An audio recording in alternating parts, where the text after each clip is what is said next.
श्रीमान् वेंकटनाथार्यः कवितार्किककेसरी वेदांत आचार्यवर्यो मे सन्निधत्तां सदा हृदि ज्ञानानन्दमयं देवं निर्मलस्फटिकाकृतिम् आधारं सर्वविद्यानाम् अयग्रीवम् उपास्महे। श्रीवासरङ्गपरकालमुनित्रयाप्तलक्ष्मात्मरक्षणनिधि त्वयुगागमान्तम् आचार्यभक्तिपरिपूतमनर्गशीलं गोपालदेशिकमुनिं गुरुमाश्रयामः। कूजन्तं राम रामेति मधुरं मधुराक्षरम् आरुह्य कविताशाखां वन्दे वाल्मीकिकोकिलम्। यस्पिबन् सततं रामचरितामृतसागरम् अतृप्तस्तं मुनिं वन्दे प्राचेतसमकल्मषम्। गोष्पदीकृतवाराशिं मयशकीकृतराक्षसम् रामायणमहामालारत्नं वन्दे अनिलात्मजम्। अञ्जनानन्दनं वीरं जानकीशोकनाशनं कपीशमक्षहन्तारं वन्दे लङ्काभयङ्करम्। उल्लङ्घ्य सिन्धोः सलिलं यशोकवह्निं जनकात्मजायाः आदाय तेनैव ददाह लङ्कां नमामि तं प्राञ्जलिराञ्जनेयम्।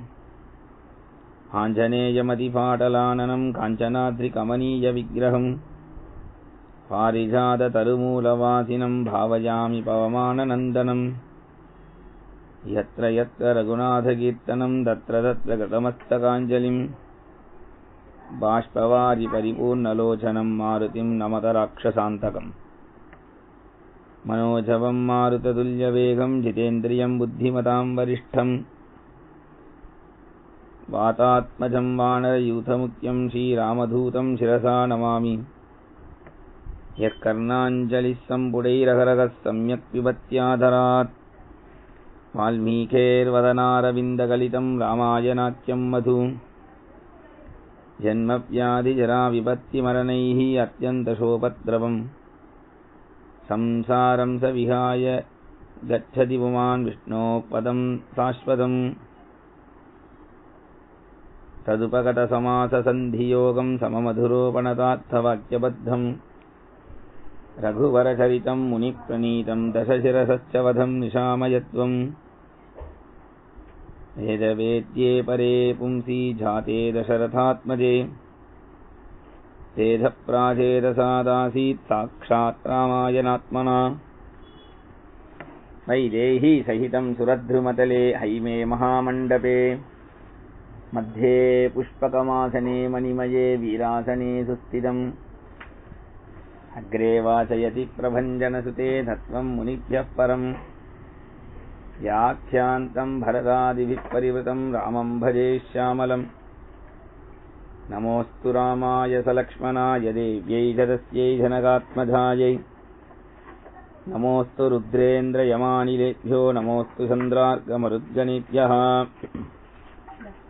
तपस्वाध्यायनिरतं तपस्वी वाग्विदाम्बरम् नारदं परिभप्रच्छ वाल्मीकिः मुनिपुङ्गवम्। जानकीकान्तस्मरणं जय जय राम राम आंजनेय स्वामी की जय। ஸ்ரீமத் ராமாயணத்தில் இன்றைக்கு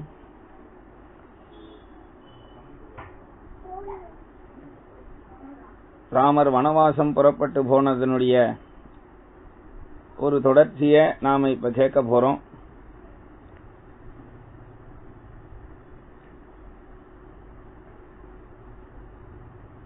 அயோத்தியே ரொம்ப சந்தோஷமா இருந்தது. அதே சந்தோஷம் அயோத்தி இப்ப துக்கமா இருக்கு. அயோத்தியே அழுது வடியறது. இப்பேற்பட்ட இந்த துக்கத்துக்கு ராமர் தன்ன காரணம்னு நினைச்சுக்கிறார். இப்பேற்பட்ட துக்கத்துக்கு கைகேயி தான் காரணம் அப்படின்னு தசரதர் நினைக்கிறார். ராமர் ஏன் தன்னை நினைச்சுக்கிறார் அப்படின்னா, தான் மூத்த பையனா பிறந்திருக்கலாம் வேண்டாமே, தான் மூத்த பையனா பிறந்திருக்காம தான் மூத்த பையனா பிறந்திருக்காம பரதன் மூத்த பையனா போயிருந்தா அப்போ இந்த மாதிரி ஒரு கஷ்டம் வந்திருக்காதேன்னு ராமர் அதனால நினைக்கிறார். ஆனா தன்னால துக்கம்னா தன்னாலன்னு அர்த்தம் இல்லை. தசரதர் கைகேயி தான் காரணம்னு நினைக்கிறார்.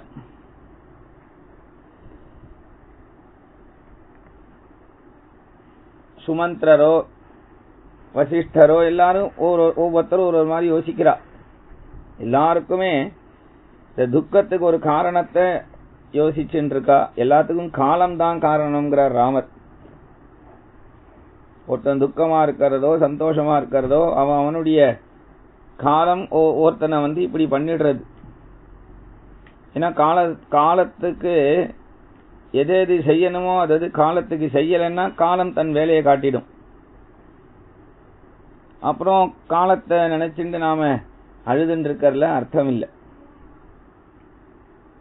அதனால காலம் அப்படிங்கிறது என்னைக்குமே அது ஒவ்வொரு நாளும் ஓடிண்டே இருக்கு, நிக்காம ஓடுறது.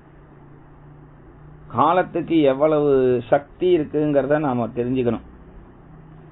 ஏன்னா இந்த உலகத்தையே சர்வலோகத்தையுமே நடத்துறதே இந்த காலம்தான். காலத்துக்கு தனித்ததான ஒரு சக்தி உண்டு. அதனால இந்த இடத்துல சொல்றார், காலம் அப்படின்னும் பொழுதே அதை நாம கொஞ்சம் ஜாக்கிரதையா அதை ஹேண்டில் பண்ணணும். அதனால அந்த காலத்தை அனுசரிச்சுட்டு தான் எல்லா காரியத்தையும் செய்யணும் அப்படிங்கறத ராமர் லக்ஷ்மணனுக்கு உபதேசம் பண்றார். இப்படி ராமர் இதெல்லாம் சொன்னதுனால ராமர் தான் அதுல நின்று காட்டுறார். அந்த காலம் இப்படிதான் பண்ணும், நாம அது போக்கிலேயே போய் தான் காலத்தை சரி பண்ணணும் அப்படின்னு.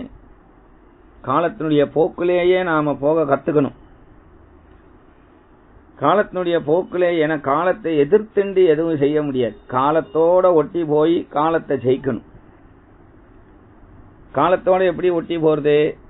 அந்தந்த காலத்துக்கு அதை நாம சரியா செய்ய ஆரம்பிச்சிட்டோம்னா காலம் நம்மிடத்துல அனுகூலமா போயிடும்.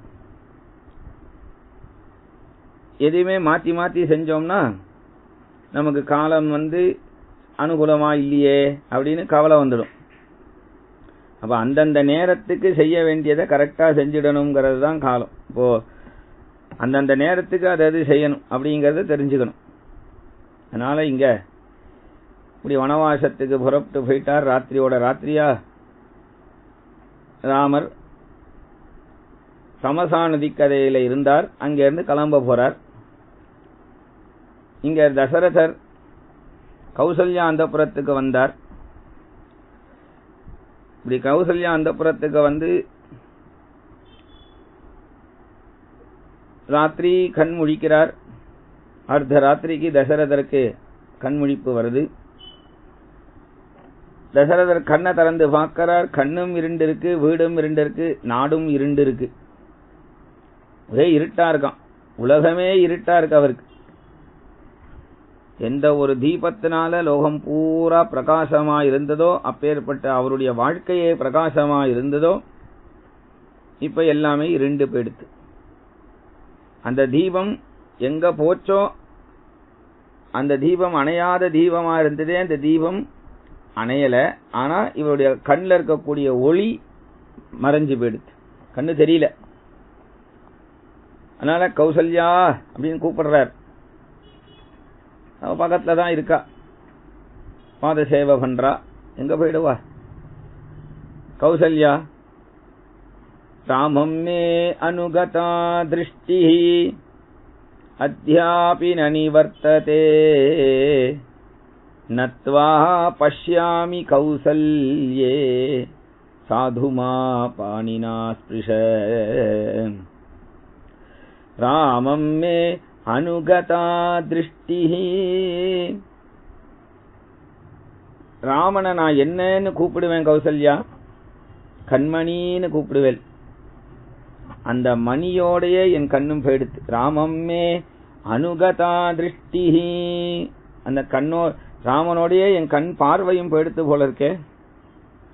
அத்யாபி நனிவர்த்ததே. எனக்கு ஒண்ணுமே உலகம் தெரியலையே, கண்ணை திறந்து பார்க்கிறேங்கிற உணர்ச்சி இருக்கே தவிர பார்வை இல்லையே, அந்த ராமனோட என் திருஷ்டியும் போயிடுத்தே, இப்படி ஒரு கஷ்டம் வந்துடுச்சே அப்படின்னு கவலைப்படுறார். அப்ப கௌசல்யா சொல்றா, நீங்களே பண்ணின காரியத்துக்கு இப்ப நீங்களே அழுதா சரியா போயிடுமா? நீங்க தானே வரத்தை கொடுத்ததே, இப்ப அந்த வரத்தை கொடுத்து அதுக்கேத்த மாதிரி இப்ப நடக்கிறது, இப்ப இங்க அழுதா சரியா போயிடுமா இந்த வரத்துல? அப்ப அழறதுக்கு இந்த இடம் சந்தோஷத்துக்கு கைகேயனுடைய இடமா நீங்க வச்சிருக்கிறது? இப்படி எல்லாம் பேசுறா. அவளுக்கும் எவ்வளவுதான் தாங்க முடியும் துக்கத்தை. உடனே அவர் சொல்றார், கணவனை தூக்கி எறிஞ்சி பேசினங்கிற பாவத்துக்கு நீ ஆளாகாதமா. ஏன்னா தர்மம்லாம் அப்ப அப்படி இருந்திருக்கு, அந்த மாதிரி பேசினா அவளுக்கு ஒரு கஷ்டம் வந்துடக்கூடாதுன்னு அப்போ அந்த காலம் அப்படி இருந்தது. அதனால அவர் சொல்றார், நீ பேசுறது தப்பு இல்லம்மா, ஏன்னா அது இப்ப காலம் நம்மளை இப்படி வச்சிருக்கு. ஏன்னா அத்தியந்த சுக சம்ருத்தா,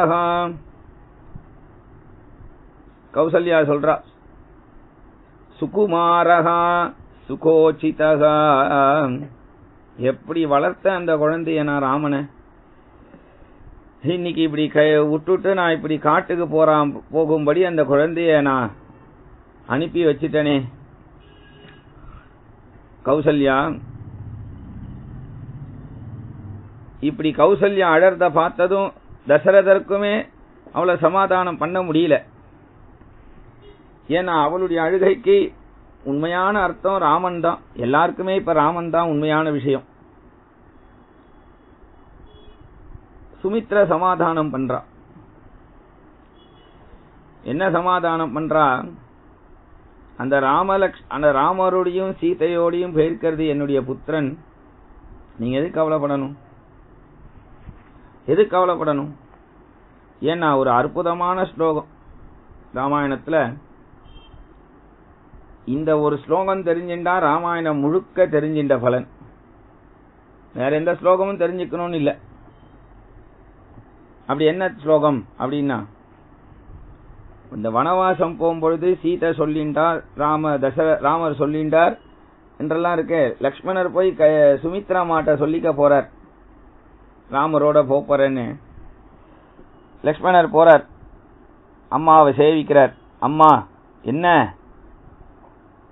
போயிட்டு வரட்டுமானா? போயிட்டு வா, ஏன் இன்னும் கேட்கிற? நீ அந்த ராம லக்ஷ்மணர்கள் யாரு தெரியுமா உனக்கு? ராமரும் சீத்தையும் யாரு தெரியுமா? லக்ஷ்மணா யாரும் தெரியுமானர்.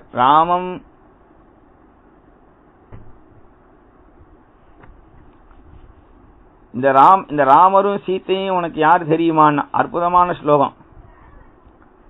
ராமம் தசரதம் வித்தி மாம் வித்தி ஜனகாத்மஜாம் அயோத்தியாம் அடவீம் வித்தி கச்சதாத யதாசுகம்.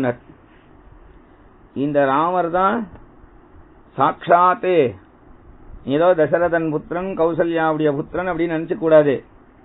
இந்த ராமம் தசரதம் வித்தி, அதாவது சாதாரணமா எடுத்துட்டா ராமர் தான் உனக்கு தசரதன், சீதை தான் உனக்கு கௌசல்யா அம்மா, இவா 2 பேர் இருக்கக்கூடிய இடம் தான் உனக்கு அயோத்தி. கச்சதாத யதாசுகம், சௌக்கியமா போய் அவள் கைங்கரியம் பண்ணு அப்படிங்கிறது சாமானிய அர்த்தம் இந்த ஸ்லோகத்துக்கு. அதே இந்த ஸ்லோகத்துக்கு பாவார்த்தம்னு ஒண்ணு இருக்கு. அதுல ராமம் தசரதம் வித்தி மாம் வித்தி ஜனகாத்மஜாம்னா, தசரதம் அப்படின்னாலே 10 திக்கிலையும் பறக்கக்கூடிய பக்ஷிராஜன் அர்த்தம். பக்ஷிகளுக்கெல்லாம் ராஜன் யாரு? கருட பகவான். அந்த கருட பகவானுடைய தோள்ல எப்பொழுதும் யாரு சஞ்சாரம் பண்ணுவாளோ அந்த ஸ்ரீமன் நாராயணன் தான் இந்த ராமன், தெரிஞ்சுக்கோ. அந்த ஸ்ரீமன் நாராயணனோட எப்பொழுதும் கூடவே பாதசேவை பண்ணிண்டே எப்பொழுதும் இருப்பாளே அந்த தாயார் தான் இந்த மகாலட்சுமி தான் இந்த சீதை. இந்த நாராயணனும் இந்த மகாலட்சுமியும் வாசம் பண்ணக்கூடிய இடம்தான் அயோத்தி. அயோத்தினா ஸ்ரீ வைகுண்டம்னு அர்த்தம். ஸ்ரீ வைகுண்டம்னு அர்த்தம். அதனால கச்சதாத வைகுண்டத்துல இருக்கக்கூடிய திவ்ய தம்பதிகளான ஸ்ரீமன் நாராயணனுக்கும் மகாலட்சுமிக்கும் நீ கைங்கரியம் பண்ண போற, சௌக்கியமா போ அப்படின்னாலும். ராமம் தசரதம் வித்தி மாம் வித்தி ஜனகாத்மஜாம் அயோத்தியாம் அடவீம் வித்தி கச்சதாத யதா சுகம் அப்படின்னு அருமையான ஸ்லோகம். அதனால நேத்திக்கே அப்படி சொல்லியிருக்கிறதுனால அப்போ அந்த சுமித்ரா சமாதானம் பண்ணா, என் குழந்தை போயிருக்கான், அவளை பாப்பான், எப்படி பார்த்துப்பான்? லக்ஷ்மணன் சொன்னான் பதில். அதுக்கு சுமித்ரா சொன்னதுக்கு லக்ஷ்மணன் சொன்னா, அகம் சர்வம் கரிஷ்யாமி ஜாகிரத ஸ்வபதச்சதே அப்படின்னா, நான் ராமருக்கும் சீதைக்கும் என்னுடைய அவளுடைய முழிப்பிலையும் தூக்கத்திலையும் 24 மணி நேரமும் நான் தூங்காம கைங்கரியம் செய்வேன் அப்படின்னு சொல்லியிருக்கான் லக்ஷ்மணன். அதனால குழந்தை பார்த்துப்பான், நீங்க ஒன்னும் கவலைப்படாதீங்க என்று சொல்லி சமாதானம் பண்றா. இப்படி சமாதானம் பண்ணதுனால நேரடியா தசரதற்கு எதுவும் சொல்லல, கௌசல்யா மூலமா சமாதானம். இப்படி இருந்துட்டு இருக்கும் பொழுது அயோத்தியில சில பேர் ராமர் இப்படி வனவாசத்துக்கு போகும்போது சில பேரால கூட போக முடியல. அவளுக்கெல்லாம் கொஞ்சம் வருத்தம். ஏதோ ஒரு மாட்டின் இருக்கா வேலையில, அவ இப்போ அந்த ராமருக்கே நாம போய் கைங்கரியம் பண்ணலாம், சீதைக்கு போய் கைங்கரியம் பண்ணலாம், இப்படி ஆளுக்கால் பேசுறா. இவர்களுக்கு சில பேர் சமாதானம் சொல்றா, ராமர் 14 வருஷத்துல வந்துருவா, கவலைப்பட வேண்டாம் என்றெல்லாம். நடுராத்திரி அங்க ராமர் அந்த தமசா நதிக்கரையில கண்முழிச்சு பார்த்தார். கண்முழிச்சு பார்த்தா இந்த ஜனங்கள்லாம் இப்படி இருக்கிறத பார்த்து தசரதர் இதை பார்த்தா என்ன நினைப்பார்னு கவலைப்பட்டு லக்ஷ்மணனை கூப்பிட்டு சுமந்திரரை ரதத்தை புல்லு மேலேயே செலுத்த சொல்லுன்னு சொல்லி அங்கிருந்து ராமர், சீதை, லக்ஷ்மணன், சுமந்திரர் கிளம்பிட்டா. இப்படி இவர்கள்லாம் கிளம்பி ராமர் இவாலாம் கொஞ்சம் தூரம் போனதுமே இங்க ஜனங்கள்லாம் கொஞ்சம் அப்படி இப்படி முழிச்சு பார்க்கறா. ராமர் இல்ல, ரதமும் இல்ல, ராமர் இல்ல, சீதை இல்ல. அப்படி இல்லன்னதுமே உடனே இப்படி ஒரு தூக்கத்துல ராமரை இழந்துட்டோம் பாத்தியான்னு எல்லாரும் வெக்கப்படுறா. இப்படி ஒரு ராமரை இழந்துட்டு நமக்கெல்லாம் என்னத்துக்கு இந்த உயிர்? இனி நாம் அயோத்தியில போய் என்னத்தை சௌக்கியத்தை அடைய போறோம் என்று எல்லா ஜனங்களும் கவலைப்பட்டு இந்த தமசா நதியிலேயே நாம விழுந்து எல்லாரும் உயிர் தியாகம் பண்ணிடலாம்னு நினைக்கிறா. அப்ப சில விவேகிகளா இருக்கக்கூடியவா சமாதானம் பண்றா. நீங்க இன்னைக்கு இதுல இறந்து போறதோ இறங்கி போறதோ பெரிய விஷயம் இல்ல. ஆனா 14 வருஷம் கழிச்சு ராமர் பட்டாபிஷேகம் பண்ணிட்டதும் நாட்டு மக்கள்லாம் எங்கன்னு கேட்டா, உனக்காக தான் இவ இந்த தமசா நதியில உயிர் தியாகம் பண்ணான்னு சொன்னா அது ராமருக்கு பிடிக்குமா? அதனால ராமர் நம்மளை ஏன் விட்டுட்டு போயிட்டார்? நம்மளை வேண்டான்னு விட்டுட்டு போகல. நம்மள அவர் அழைச்சிட்டு போனா நம்ம அத்தனை பேருக்கும் தயார் பண்ண வேண்டியதெல்லாம் நித்தியம் அவருக்கு சிரமமா இருக்காதா?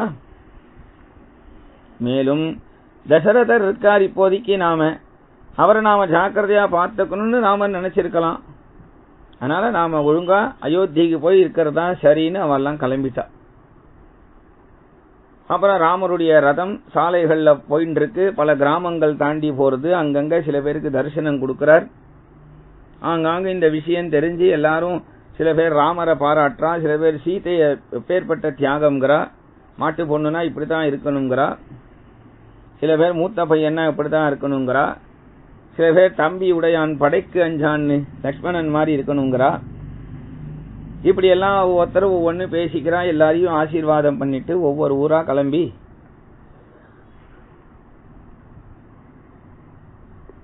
சிங்கவேரபுரம் அப்படிங்கிற இடத்துக்கு வரா. தத்ர ராஜா குஹோ நாம ராமஸ்ய ஆத்மசமஸ்ஸகா நிஷாதஜாத்யோ பலவான் தபசிச்சேதி விஸ்ருதः தத்ர ராஜா குஹோ நாம. இங்கதான் குஹன்னு ஒருத்தன் இருக்கானா, அவனை பார்க்கணும்னு வரார் ராமர். ரதத்தை நிறுத்த சொல்லி, பிரவாகமா ஓடுகின்ற கங்கை, அது பக்கத்துல ரதத்தை நிறுத்த சொல்லி அங்க சிம்சுபான் ஒரு விருட்சம், அதனுடைய நிழல்ல ராமர் நிக்கிறார். அப்படி நிற்கும் பொழுது குஹன் வரானோ பாரு அப்படிங்கிறார். அவன் யாருன்னா ராமஸ்ய ஆத்மசமஸ்ஸகா, ராமனுக்கு சமமான தோழனா. ராமருக்கு ஒருத்தர் சமம்னு உலகத்துல உண்டா? ஏன் அப்படின்னா நிரஸ்த சாமியாதிசயேன ராதசாங்கிறார். அதிக சாமிய விமுக்த தாம்னஹா அப்படின்னு பாகவதத்துல சுகபிரம்ம முனிவர் சாதிக்கிறார். ராமருக்கு சமமோ ராமனுக்கு மேற்பட்டவனோ உலகத்துல ஒருத்தன் கிடையவே கிடையாது. அப்ப இந்த இடத்துல சமம்னு சொல்லிட்டாரே வால்மீகினா, வால்மீகி சொல்றார் என் அபிப்பிராயத்தினால இல்ல, ஏன்னா என் அபிப்பிராயம் ஸ்தபதிச்சேதி விஸ்ருதா, ஸ்தபதியார் அப்படின்னு தான் சொல்லுவா, ஸ்தபதின்னு தான் சொல்லுவா குஹனை. அதனால அப்பேற்பட்ட வேடுவராஜன், அந்த வேடுவராஜனுக்காக ராமருடைய அபிப்பிராயத்தினால அவனை சமம்ங்கிறார். ராமருடைய அபிப்பிராயத்தினால எப்படி சமமாக முடியும்? ஏன்னா பரம்பரையான மனு வம்சத்துல உயர்ந்த ரகுவம்சத்துல வந்த ராமருடைய குல பெருமை என்ன? இங்கேயே இவனை சொல்லியிருக்கான் நிஷாத ஜாத்தியகான்னு. இவன் ஒரு வேடுவ ஜாதியில பிறந்த இவன் ராமருக்கு எப்படி சமமாக முடியும்? ராவணவத பரியந்தமா காரியத்தை செய்யக்கூடிய ராமருடைய பராக்கிரமம் எங்க? காட்டுல ஏதோ குருவி மானெல்லாம் அடிச்சுட்டு வரக்கூடிய குஹனுடைய பெருமை எங்க?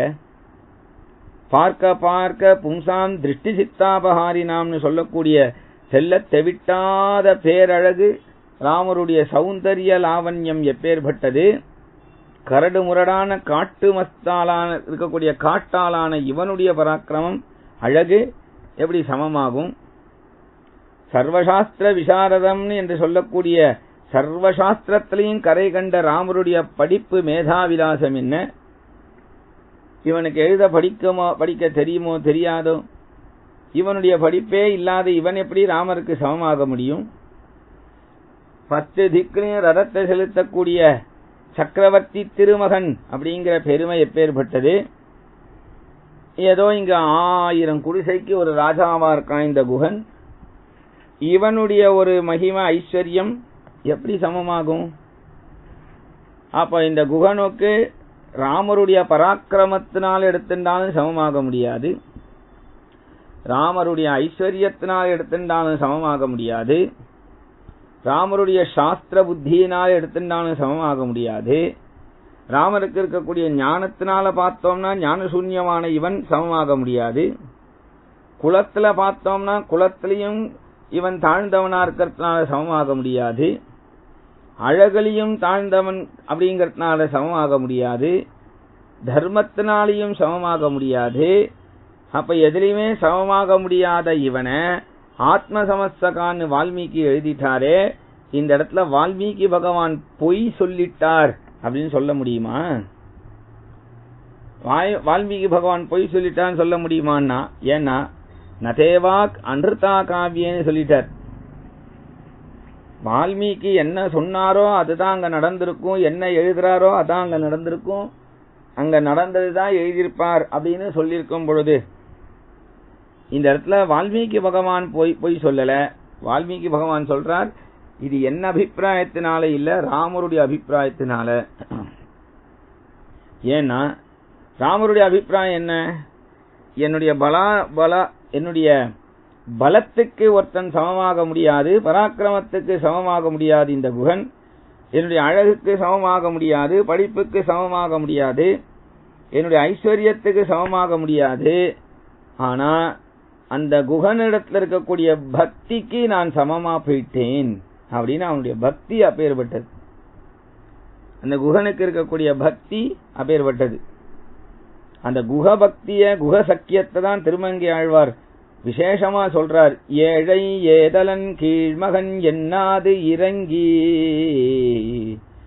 மற்ற அவர்க்கு இன்னருள் சுரந்து மாழைமால் மடநோக்கி தோழி உம்பி எம்பி என்றொழிந்திலை உகந்து தோழன் நீ எனக்கிங்கொழி என்ற சொற்கள் வந்து அடியனேன் மனன் திருந்திட ஆழிவண்ணானின் அடியினை அடைந்தேன் அணிபொழில் திருவரங்கத்தம்மானே. ஏழை ஏதலன் கீழ்மகன் என்னாது இறங்கி, அவனை ஏழைன்னு பார்க்கலையாம், ஞானசூன்யம்னு பார்க்கலையாம், கீழ்மகன்னு பார்க்கலையாம். அப்படின்னு பார்க்காம இறங்கி இன்னருள் சுரந்து அங்கேந்து வந்து நிக்கிறார். கையை எப்படி கட்டின்றார், சிம்சுபா மரத்துல சாஞ்சின்றார். லக்ஷ்மணா குகன் வரானோ பார் அப்படிங்கிறார். என்ன அண்ணா இவனுக்கு போய் இப்படி நிக்கிறாரே, வரானோ பார் வரானோ பாருங்கிறார்.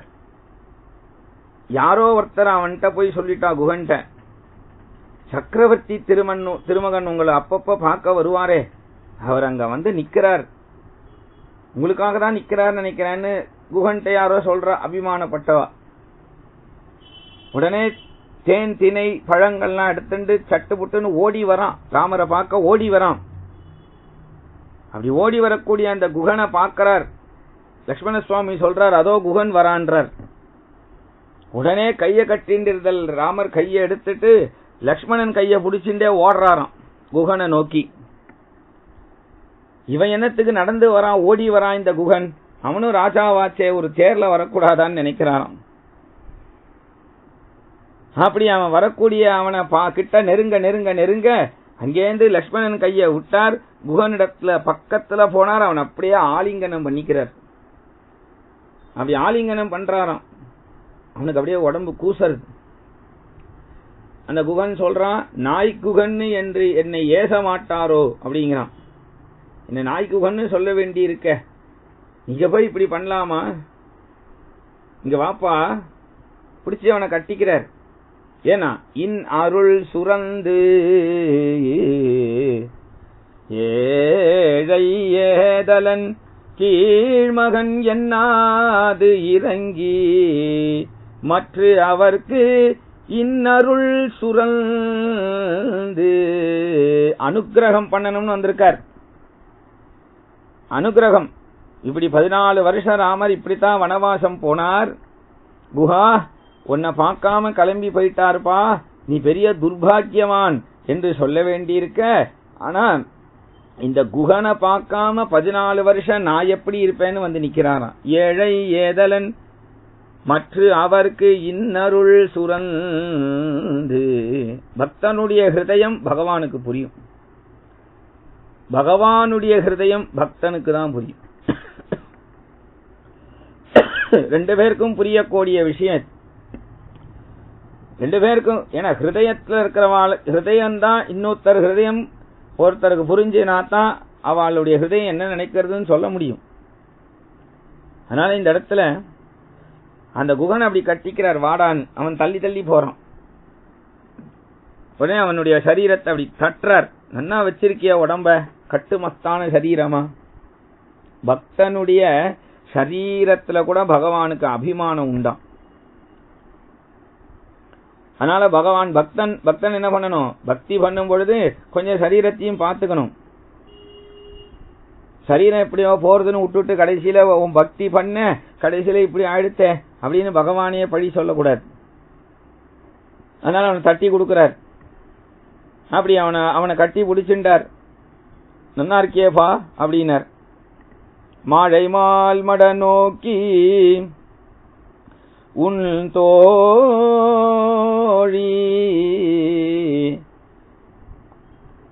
லக்ஷ்மணனை ஏற்கனவே அறிமுகப்படுத்தியிருக்கார், இருந்தாலும் சபை மரியாதையாம். அதனால லக்ஷ்மணனுக்கு முன்னாடி தன் மனைவி சீதைய இந்த இடத்துல அறிமுகப்படுத்துறார் குகனுக்கு. குஹா பார், இவ யார் தெரியுமா? இங்க பார். இதுக்கு முன்னாடிலாம் ராமர் வந்து பார்க்கும் பொழுது ராமர் மட்டும்தான் வருவார், குஹனோட வந்து பேசிட்டு போவார், பழகிட்டு போவார். இன்னைக்கு வனவாசம் அமைஞ்சிருக்கிறதுனால குடும்பத்தோட வந்திருக்கார். அதனால இவ யார் தெரியுமா? இவதான் அயோத்தியினுடைய மகாராணியா ஆக போறவ அப்படின்னு சொல்லல, தசரத சக்கரவர்த்தியினுடைய மூத்த மாட்டு பெண் அப்படின்னு சொல்லல, ஜனக மகாராஜாவினுடைய பெண் ஜானகின்னு சொல்லல, விதேக தேசத்தினுடைய ஒரு பெண் அப்படிங்கறதுனால வைதேகின்னு சொல்லல. பின்ன என்ன சொல்றார்? ஏன்னா சரீரத்தை சிந்தனையே இருக்காதான் சீதைக்கு, அதனாலதான் வைதேகின்னு பேர். அதனால அந்த விதேக தேசம், விதேகம்னா தேகத்தை மறந்தவான்னு அர்த்தம்.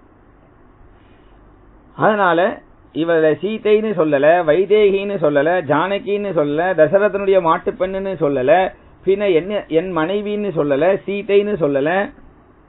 பின்ன என்ன சொன்னார்னார்? உன் தோழி, உன்னுடைய தோழி பாரு, அவளை பாரு, அவளை பாருங்கிறார். அவளுடைய கண்ணை பாரு, மான் மாறி இருக்கு பாருங்கிறார். அப்படின்னா என்ன அர்த்தம்? குகன் பார்க்கறதுக்காக சொல்லல, பின்ன அவன் அந்த குகனுக்கு தாயாருடைய கடாட்சம் வேணுமா, அவனை பாருன்னு சொல்ற வியாஜத்துல சீதை அவனுக்கு நீ அனுகிரகம் பண்ணு அப்படின்னு அர்த்தமா. அப்படி சீதையை அறிமுகப்படுத்தினார். அடுத்தது தம்பி, உம்பி எம்பி என்றொழிந்திலை உகந்து தோழன்னி எனக்கிங்கொழி என்ற சொற்கள் வந்து அடியனேன் மனம் திருந்திட. உம்பி எம்பினர், இவன் யாரு தெரியுமா? என் தம்பி. உன் தம்பி அப்படின்னு சொல்லல, உன் தம்பி என் தம்பினர். உம்பி எம்பி அதாவது ராமர், லக்ஷ்மணன், பரதன், சத்ருக்னன் அப்படிங்கிற வரிசை கிடையாது. முதல்லயே ராமன், பரதன், லக்ஷ்மணன், சத்ருக்னன் இதான் வரிசை. அதுலயுமே லக்ஷ்மணன் கூட இருக்கிறதுனால ராம லக்ஷ்மண பரத சத்ருக்னங்கிறா. இப்ப அதையும் மீறி ராமர் சொல்றார், இந்த லக்ஷ்மணன் உனக்கு தம்பி, அப்புறம் எனக்கு தம்பிங்கிற. அப்படின்னா என்ன அர்த்தம்? ராமர் லக்ஷ்மணன் இல்ல அடுத்தது, ராமர் பரதன் இல்ல அடுத்தது, ராமர் அடுத்தது குகன். தனக்கு அடுத்த ஸ்தானத்தை அவனுக்கு கொடுக்கிறார், தம்பிங்கிற ஸ்தானத்தை. அடுத்தது குகன், அப்புறம் குகனுடைய தம்பி லக்ஷ்மணன்கிறார். உம்பி எம்பி என்றொழிந்திலை உகந்து தோழன் நீ எனக்கிங்கொழி என்ற சொற்கள் வந்து அடியனேன் மணல் திருந்திட ஆழிவண்ணா நின் அடியினை அடைந்தேன் அணிபொழில் திருவரங்கத்தம்மானே. அணிபொழில் திருவரங்கத்தம்மானே என்று அப்பேற்பட்ட ஆழ்வாருடைய பாசுரம் ஜொலிக்கிறது. அப்படி குகனுக்கு அப்படி ஒரு மகிமை, குகனுக்கு அப்படி ஒரு பக்தி. குகனுடைய பக்தியை எடுத்து ஆழ்வார் பேசும்படி அளவுக்கு ராமருடைய செய்கை. இந்த மாதிரி ஒரு ராமருடைய ஒரு பழகிற விதம் சும்மா இன்னைக்கு உலகத்துல எல்லாரும் ஆளுக்கால் பேசுறா, ஜாதி இது ஜாதி இதுன்னு. ராமர் மாதிரி யாரால நடந்துக்க முடியும்? எல்லார்கிட்டையும் இறங்கி பேசுறார். ராமருடைய குணம், உண்மையான ஆத்ம குணம் இருந்தா இப்படிதான் இருக்கணும் ராமர் மாதிரி. சும்மா வாய்க்கு பேச்சு மட்டும் சும்மா ஜாதி ஜாதின்னு பேசக்கூடாது. அதனால இந்த இடத்துல ராமருடைய மகிமை இப்படி அவனுடைய அந்த நட்பை இந்த இடத்துல வெளிப்படுத்தினார். குகன்கிறவனை அவனுக்கு அனுகிரகம் பண்ணணும், தாயாருடைய கடாட்சம் அவனுக்கு கிடைக்கணும். அப்படிங்கறதுனால குகன் சொல்றான், வயம் பிரேஷ்யாக பவான் பர்த்தாம் சாது ராஜ்யம் பிரசாதினஹ. பொதுவா பெருமாளிடத்துல 3 விதமான பக்தர்கள் உண்டு.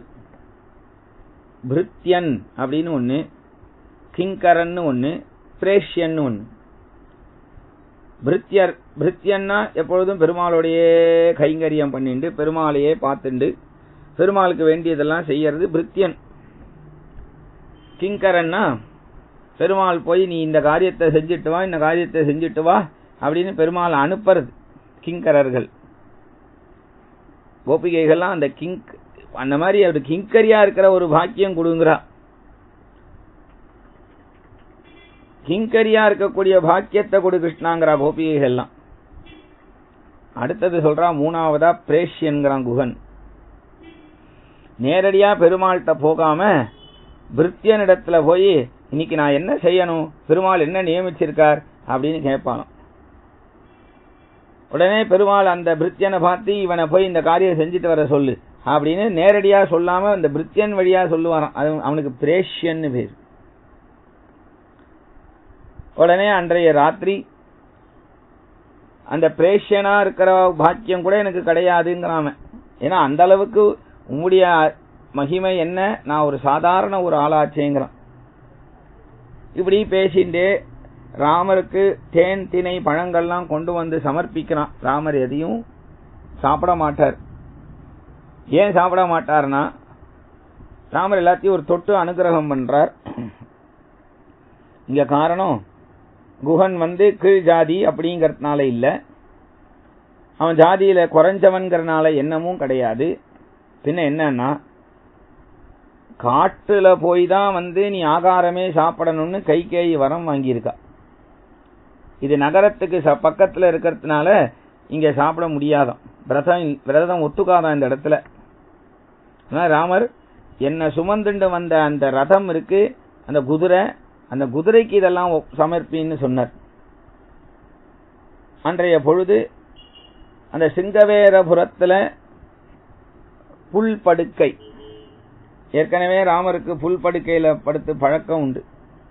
விஸ்வாமித்திரர் அழிச்சுண்டு போனாரே, இதுக்குதானோ என்னவோ. அதனால அதுல ராமரும் சீதையும் படுத்துண்டா. அன்றைய இரவு லக்ஷ்மண சுவாமி குகசுவாமி ராமாயணம் சொல்ல லக்ஷ்மணன் கேட்கிறார். ராத்திரி பூரா குகன் சொல்றான் ராமரை பத்தி, ராமருடைய குணங்களை. அப்படி காலமே ஆச்சு. காலமே ஆனதும் போய் அந்த கங்கையில ஸ்நானம் பண்ணார் ராமர். அனுஷ்டானங்கள்லாம் பண்ணினார். குகனை பார்த்து சொன்னார், ஒரு ஓடம் கொண்டு வர சொல்லு. அப்புறம் குகனை பார்த்து சொன்னார், போய் ஆலம்பால் கொண்டு வா அப்படின்னார். ஆலம்பால் கொண்டு வான்னதும் அந்த ஆலம் விழுத எடுத்து வந்து அதை அப்படி ஒரு புழிஞ்சா அதுல ஒரு பால் வரும். அதெல்லாம் குகன் அவ்வளவு பலசாலியா, அந்த ஆலமர விழுதெல்லாம் புழிவானும். நம்மளால நம்முடைய வேஷ்டி சட்டையே புழிய முடியாது, கஷ்டப்பட்டு புழியணும். அதுக்குதான் நமக்கு வாஷிங் மிஷின் ஒண்ணு கொடுத்துட்டா, நம்மளால புழிய முடியாதுன்னு தான். அதனால இந்த இடத்துல குகன் அதை புழிஞ்சு ஆலம்பால் எடுத்துட்டு வரான்.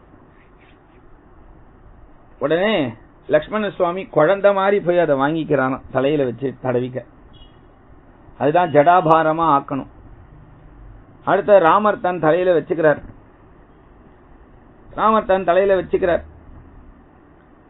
சீதா அழறா. சுமந்திரர் பார்க்கிறார். நான் எல்லாரையும் விட ரொம்ப பாவம் செஞ்சுட்டு வந்திருக்கேன்னு நினைக்கிறாராம். ராமருடைய தலையை இப்படி ஜடையா பண்ணிக்கிறத அவரால் பார்க்க முடியுது. உடனே அந்த ஓடம் எடுத்துன்னு வர சொல்ல, அந்த ஓடத்துல ராமர் சீதையை ஏற்றி ராமரும் ஏறிண்டு லக்ஷ்மணனை ஏறிக்க சொல்றார். சுமந்திரர் பார்க்கிறார், அடுத்தது நம்மளை ஏறிக்க சொல்லுவார் நினைச்சுண்டு உடனே சுமந்திரரே, நீர் இப்ப கிளம்பி அயோத்திக்கு போயிடும். தசரதர் பாவம் அங்க தனியா இருப்பார். இது போல எங்களை காட்டுல கொண்டு விட்டாச்சின்னு அப்பாவுக்கு விஷயத்தை தெரிவிச்சிடும். அதனால எங்களை நீ இனிமேல் எங்க கூட வர்றது சரிப்படாது, நீ எங்க அப்பா கூட இருக்கிறது தான் எங்களுக்கே பலம் அப்படிங்கிறார். எங்க அப்பாவுக்கு ஒரு நமஸ்காரத்தை சொல்லிடுங்கோ. கௌசல்யா அம்மாவுக்கு நமஸ்காரம், கைகேயி அம்மாவுக்கு நமஸ்காரம், சுமித்ரா அம்மாவுக்கு நமஸ்காரம் என்றெல்லாம் அப்படி ராமர் சொல்றார். உடனே சுமந்திரர் சொன்னார், நீங்க இங்க நான் வரலன்னா என்ன, இந்த ரதத்தையாவது நீங்க எடுத்துட்டு போலாமே, ஓடத்துல உங்களை சுமந்துண்டு போற இந்த குதிரையாவது உங்களுக்கு பின்னாடி வனவாசத்துல உபயோகப்படலாமே. அப்படியா, சரி அப்படின்னா கூடு என்று சொல்லிட்டா. அப்புறம் அந்த ரதத்தை செலுத்துறதுக்கு சாரதி வேணும், அதனால சுமந்த்ரா நீயும் வான்னு சொல்லிடுவார்னு நினைச்சார்.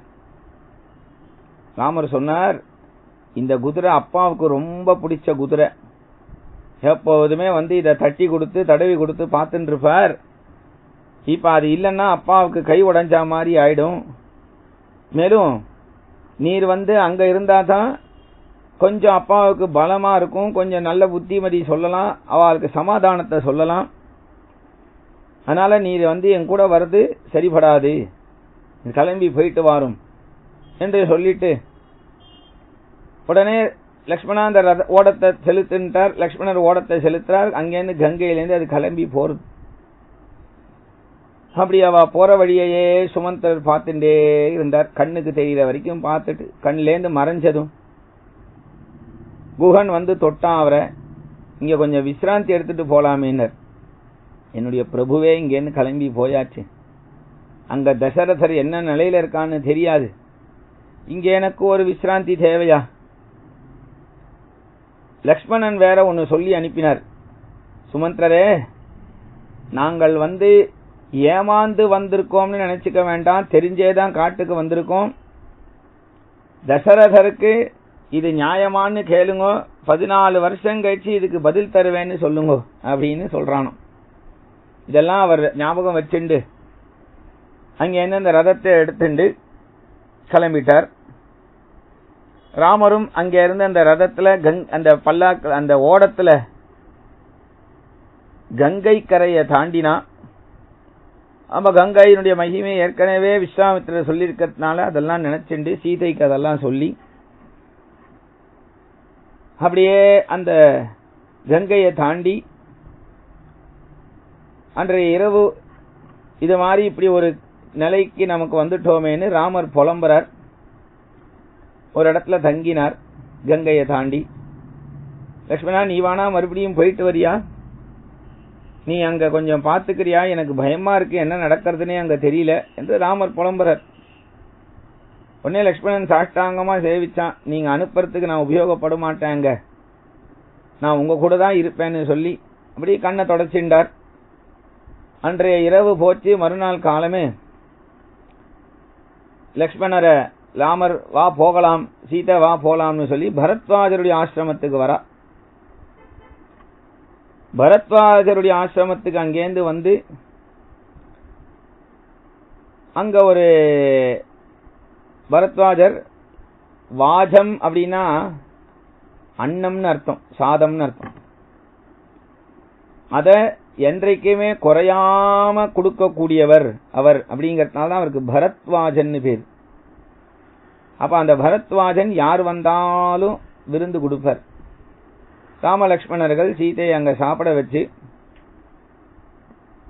அங்க இந்த மாதிரி நடந்த விஷயத்தை கேள்விப்பட்டு சரி அங்க இருந்து ராமரை பார்த்து சொன்னார், சித்திரகூடம்னு ஒரு இடம் இருக்குப்பா, இந்த யமுனையை தாண்டி போகணும், உங்களுக்கு அங்க வனவாசத்துக்கு சௌகரியமா இருக்கும் அப்படின்னு சொல்லி மறுநாள் அங்க இருந்து ராமலக்ஷ்மணர் சீதை கிளம்புறா.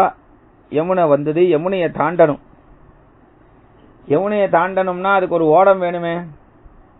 உடனே இப்படி பாக்கிறா லக்ஷ்மணான்னார். லக்ஷ்மணர் ஒரு ஓடம் தயாரா வச்சிருக்கார், ஒரு ஓடம் கட்டிட்டார். ராமர் கேட்கிறார், இது எப்பப்பா படிச்ச நீ? வசிஷ்டர் இடத்துல நம்ம 2 பேரும் ஒன்னாதான் பாடம் படிச்சோம், இது நாம படிக்கவே இல்லையே, நீ எப்ப படிச்சார்?